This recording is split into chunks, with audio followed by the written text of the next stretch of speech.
इतिहास के पन्ने ऐसे योद्धाओं की कहानियों से भरे पड़े हैं जिन्होंने अपनी बहादुरी, त्याग और अडिग संकल्प से अमर स्थान पाया। लेकिन जब भारत के मध्यकालीन इतिहास की बात होती है तो एक ऐसा नाम है जो हर भारतीय के दिल में गर्व से उभरता है, पृथ्वीराज चौहान।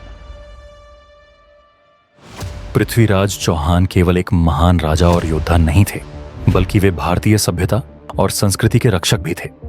इस वीडियो में हम जानेंगे उनके जन्म से लेकर उनके शौर्य, त्राइन के युद्ध, मोहम्मद गोरी के साथ उनके संघर्ष और उनकी अंतिम गाथा तक की पूरी कहानी। तो अगर आप भी हमारी तरह इतिहास के इन सुनहरे पन्नों में खो जाना चाहते हैं तो इस वीडियो को अंत तक जरूर देखिए।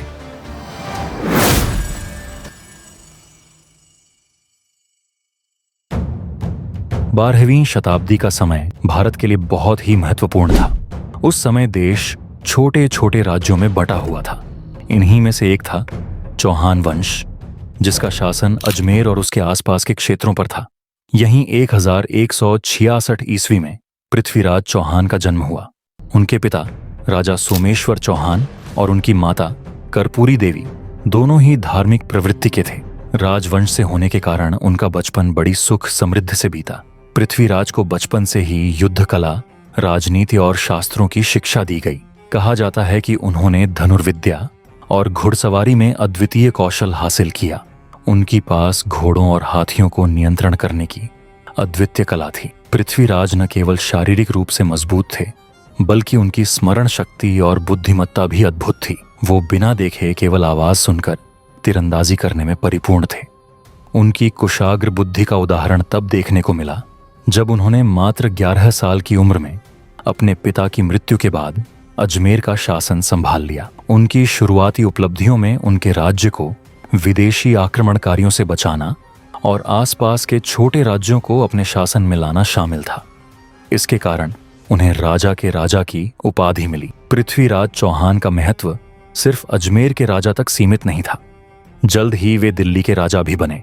उन्होंने चौहान वंश की ताकत को और बढ़ाया। कहा जाता है कि उनके शासनकाल में साहित्यिक गतिविधियां अपने चरम पर थीं। उनके दरबार के प्रसिद्ध कवि चंद बरदाई ने पृथ्वीराज रासों की रचना की, जो भारतीय साहित्य का एक अनमोल रत्न है। पृथ्वीराज चौहान और रानी संयोगिता की प्रेम कहानी की आज भी मिसाल है।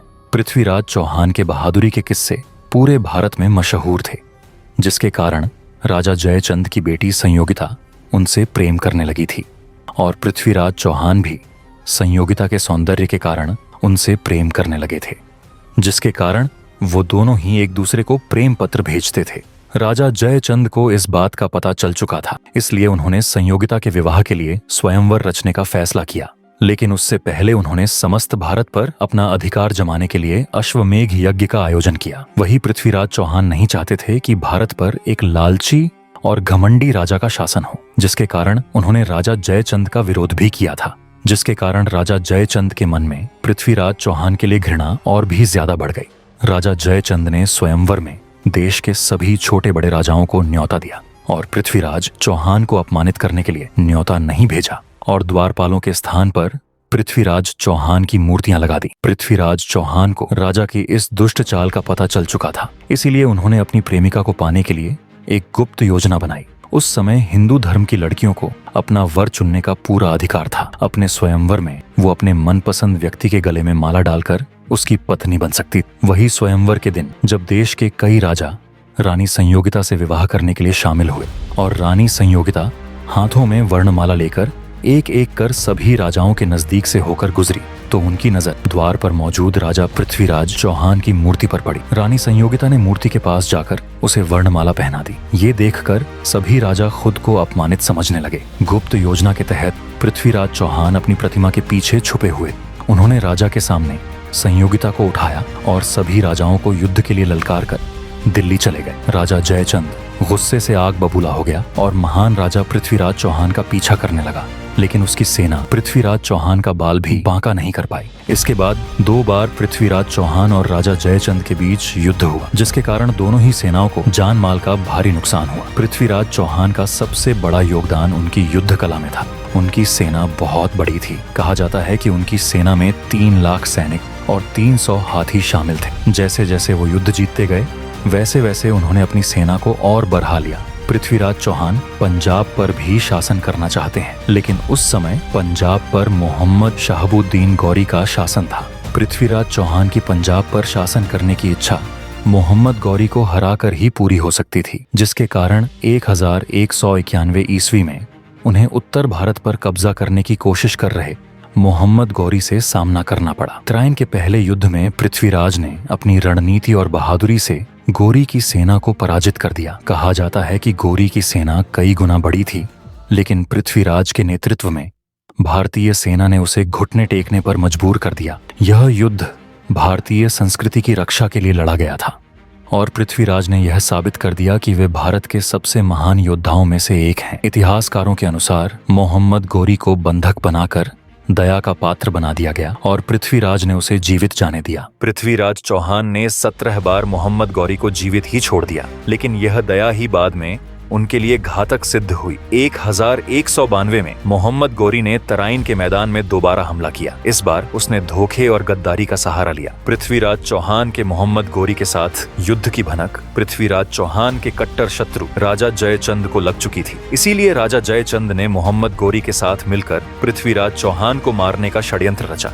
गौरी ने कुछ भारतीय राजाओं को अपनी ओर मिला लिया। इस बार गौरी ने रात के समय हमला किया, लेकिन इस बार पृथ्वीराज चौहान अकेले पड़ गए, जिसके कारण उन्होंने अन्य राजपूत राजाओं से अपनी सेना में शामिल होने को कहा, लेकिन स्वयंवर में हुए अपने अपमान के कारण कोई भी उनके साथ नहीं आया। इसी मौके का फायदा उठाकर राजा जयचंद ने पृथ्वीराज चौहान का भरोसा जीत लिया और अपना सैन्य बल पृथ्वीराज चौहान को सौंप दिया। लेकिन उदार स्वभाव के पृथ्वीराज चौहान राजा जयचंद के इस षड्यंत्र को समझ नहीं पाए, जिसके कारण जयचंद के सैनिकों ने ही पृथ्वीराज चौहान की सेना का संहार कर दिया, जिसके कारण पृथ्वीराज चौहान ये युद्ध हार गए और उन्हें बंदी बनाकर मोहम्मद गौरी उन्हें अफगानिस्तान ले गया।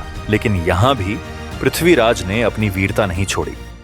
गौरी ने पृथ्वीराज चौहान को तरह तरह की शारीरिक यातनाएं दी, उन्हें मुस्लिम बनने को मजबूर किया, लेकिन पृथ्वीराज चौहान मोहम्मद गौरी के सामने झुके नहीं, जिससे क्रोधित होकर मोहम्मद गौरी ने उनकी गर्म गर्म लोहे को आंखों में डालकर पृथ्वीराज चौहान की आंखों की रोशनी छीन ली। जिसके बाद गौरी ने पृथ्वीराज को मारने का आदेश दिया, लेकिन चंद बरदाई की मदद से उन्होंने एक योजना बनाई। पृथ्वीराज चौहान को मारने से पहले चंद बरदाई ने मोहम्मद गौरी को उनकी शब्द भेदी बाण चलाने की कला के बारे में बताया, लेकिन मोहम्मद गौरी को चंद बरदाई की इस बात पर विश्वास नहीं हो रहा था, जिसके कारण गौरी ने एक तीरंदाजी प्रतियोगिता करवाने के लिए राजी हो गया। इसी प्रतियोगिता में पृथ्वीराज चौहान ने अपने बाण चलाने की अद्भुत कला दिखाई और चंद बरदाई के दोहों के माध्यम से उन्होंने बाण चलाकर मोहम्मद गौरी को मार गिराया। ये दोहा कुछ इस प्रकार था। चंद बरदाई ने लिखा, 4 बांस 24 गज, अंगुल अष्ट प्रमाण तर्ज, ता ऊपर सुल्तान है, मत चूको चौहान। और बाद में एक दूसरे पर बाण चलाकर पृथ्वीराज चौहान और चंद बरदाई ने इस संसार को अलविदा कह दिया। रानी संयोगिता ने भी पृथ्वीराज चौहान के वियोग में अपने प्राण दे दिए। यह उनकी अंतिम वीरता की कहानी थी, लेकिन आज के समय में मौजूद इतिहास की माने तो ये जानकारी गलत है। रिपोर्ट्स के अनुसार मोहम्मद गौरी पृथ्वीराज चौहान के द्वारा नहीं, बल्कि 1206 ईस्वी में हिंदू खोखोर जनजाति द्वारा मारा गया था। पृथ्वीराज चौहान न केवल एक योद्धा थे, बल्कि भारत की आत्मा थे। उनकी कहानी हमें सिखाती है कि सच्चा राजा वही होता है जो अपने लोगों के लिए जीता है और अपने देश के लिए मरता है। अगर आपको पृथ्वीराज चौहान की यह गाथा प्रेरणादायक लगी हो तो इस वीडियो को लाइक करें और इसे अपने दोस्तों के साथ शेयर करें। कमेंट में पृथ्वीराज चौहान के बारे में अपनी राय जरूर दीजिए। हमारे चैनल को सब्सक्राइब करना न भूलें, क्योंकि हम आपके लिए ऐसी ही और ऐतिहासिक कहानियां लाते रहेंगे। जय हिंद।